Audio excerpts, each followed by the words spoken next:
Okay, we set? All right, so this is how I do things to get ready for retirement. For the last 17 years, I've been a hardwood flooring contractor. I own my own business, which is held in an LLC, limited liability corporation. And then we also have a side hustle where we sell firewood on the side. And so I'm going to show you, if you want to come on in here. We've had some recent deposits over this last week. And so here's how we're doing it. Let's start with the bottom line, the firewood sale, because there's only one firewood sale and everything else is flooring. So we had a firewood sale. Let's spread this out here. There's 100 of it, then there's 120, 140, 150. We sold 1/3 of a cord or one face cord of hardwood firewood to a gentleman for $150. So there's the money. What I do with the firewood side of things, which is this book here, I keep a written record. I say, okay, it's covered because of private information, but the date, the amount of wood, the type of wood, and who it was to, and then the amount was $150. I do 30% to settle a debt on some firewood processing equipment. So 30% of 150 is $45, and have a running total. Every time we make a firewood sale, we do 30% towards settling that debt. So before today, we have $1,050 built up here to settle that debt. And we need another 45. I don't have the exact bills, so I'm just going to do 50. So this will have now $1,100 ready to settle that debt when we need $1,095. And make sure to have, if not the right amount, at least that much or more in there. Okay, now all money that passes through my hands, be it business, be it my grandparents gave me something for Christmas, whatever it has been in years past, I make a record, and at least 20% goes toward investments in things that are passive income, like real estate, rental properties, things that will produce income for retirement. So the firewood sale, we've already done 30% to settle debt on some firewood processing equipment, but then we need another 20% to set aside to get ready for retirement. So firewood sale, $150 at 20%, that's another $30. Okay, so that's the firewood side of things complete. And actually, I've kept track of everything. I'm not going to put that cash in here because I've got it accounted for in another way. If you want to zoom back in, let's go through the rest of these. I got a wire transfer for a half down deposit on a $28,000 flooring job in Frederick, Colorado. So she wired down from Wyoming half that money, or $14,000. We want to do that at 20%.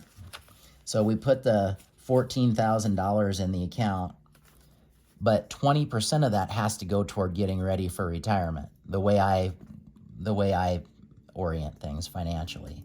So $2,800 of that is getting set aside to invest in rental properties for retirement.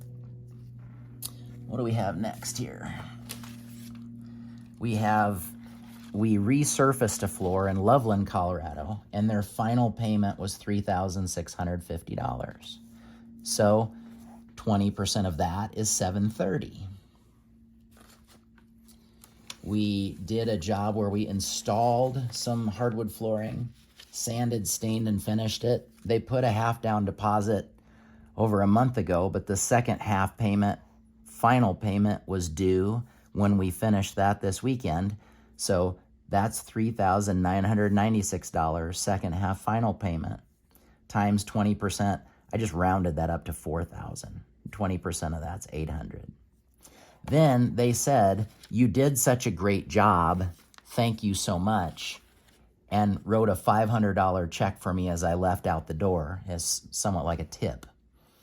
So on the tip, I wrote Fort Morgan job, tip $500. I don't just do 20% of that. I'd have been able to live my life without that money at all. So I do 100% of tips and gifts. It just helps a person get ahead that much faster and get ready for retirement that much more quickly.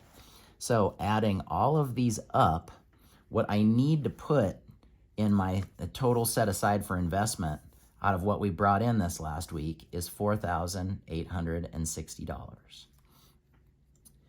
So we have a running total here. This is kind of curious. I started this way, all the same book, clear back in 2005. We're now 2023. And I just started. I shot a couple of horses that day for $90 a piece. And back then I was doing 10%. So I took in $180 and 10% of it was $18. And now 18 years later, 2007, 8, 9, all the way through, we're like, oh, we're at the end of the book. Well, not really, because we can flip it over and keep going through 2016, 17. So this book has lasted us almost 20 years, and we've still got some room to go. So I have accounted for each one of these things in here.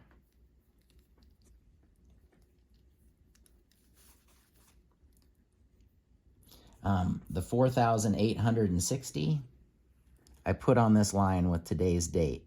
This is the running total of what I'm supposed to have for investment. And then this is what I added this week.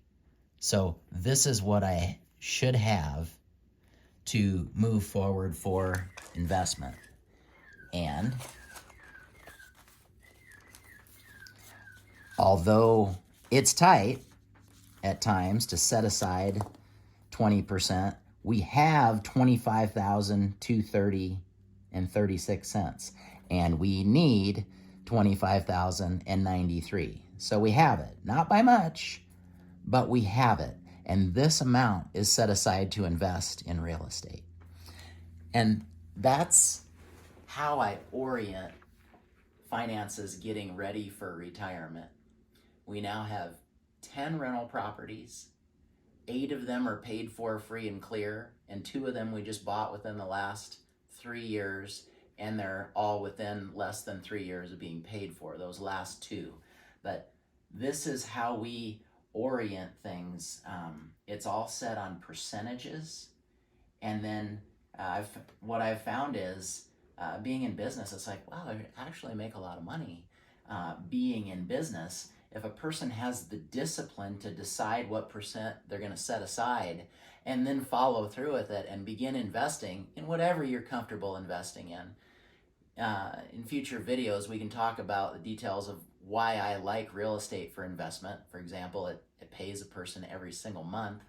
It goes up in value generally as everything else. There's inflation.